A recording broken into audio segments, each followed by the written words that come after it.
sommes mercredi et mercredi, vous le savez, s'écrit avec une plume de canard. Oui, le Canard enchaîné nous propose quelques dessins. Ils sont savoureux cette semaine. Belle fournée. Donc on va commencer par ceux qui évoquent le voyage d'Emmanuel Macron au Vatican. Il rencontre le pape. Ça a inspiré Lefred et Mouget. Voici les deux dessins à gauche. Vous savez, moi, je ne suis ni croyant ni non-croyant, ni de droite ni de gauche, en même temps. Et puis, à droite, Mouget, toi, tu t'occupes des pauvres et moi, je m'occupe des riches, d'accord ? Voilà, c'est fait. Alors, vous savez que les bouchers sont en guerre contre les véganes, ou plutôt les véganes contre les bouchers. Ouais, La même un qui a mordu un boucher.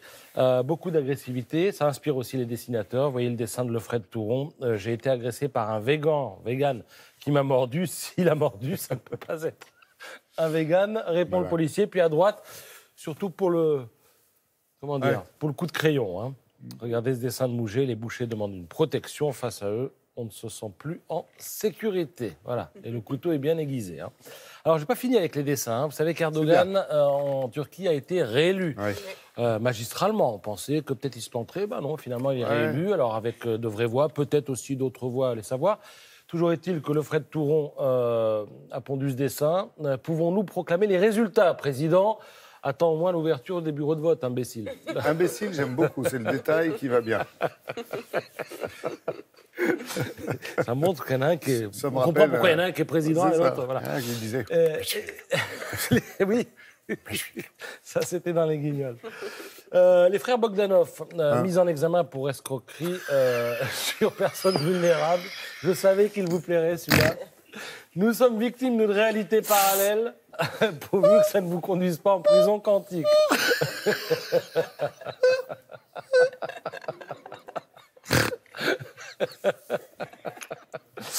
Vous avez tout le plateau qui rigole.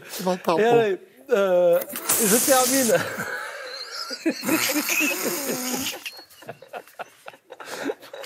Faut pas me faire ça. La prochaine fois, je le mets en premier. Vous rigolez pendant 3 minutes, on s'en va. Nous, ça nous fait moins bosser. La cote de Macron est au plus bas dans les sondages, en tout cas depuis le mois d'août dernier. Et du coup, François Hollande retrouve un peu des couleurs. Ça va vous faire rire aussi. Regardez, ils sont à table avec Julie Gaillet, avec les lasagnes. Je vais aussi prendre des cannelloni et des raviolis au fromage. Voilà, c'est signé Diego Aralega. Bon, c'est une sélection, parce qu'il y en a d'autres dans le Canard, certains que je ne peux pas montrer, mais franchement, c'est bien. Alors, Simone et Antoine Veil entrent dimanche au Panthéon et là retrouvent son sérieux.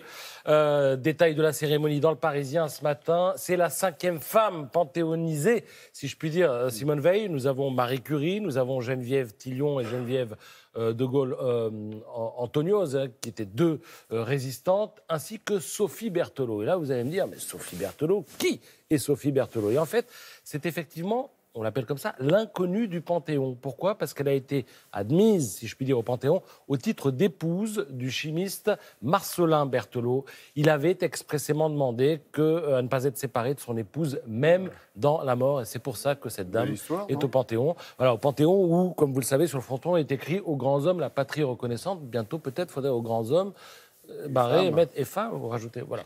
Alors, Nicolas Sarkozy sera présent, François Hollande aussi. Valéry Giscard d'Estaing, en revanche, ne sera pas là parce qu'il a une inauguration en province. Vous allez me dire, franchement, il exagère. Oui, mais c'est l'inauguration d'une expo qui lui est dédiée. Donc, forcément, tout s'explique. Allez, son cœur ne balance pas. J'allais enchaîner sur le livre du jour. On me fait de grands signes. Je le garde pour un autre jour. Pour un autre jour, sous le bras. Merci, sous le coude. Merci beaucoup. Patrice, pardonnez-nous pour l'erreur, mais je suis sûr que vous vous êtes amusé avec nous.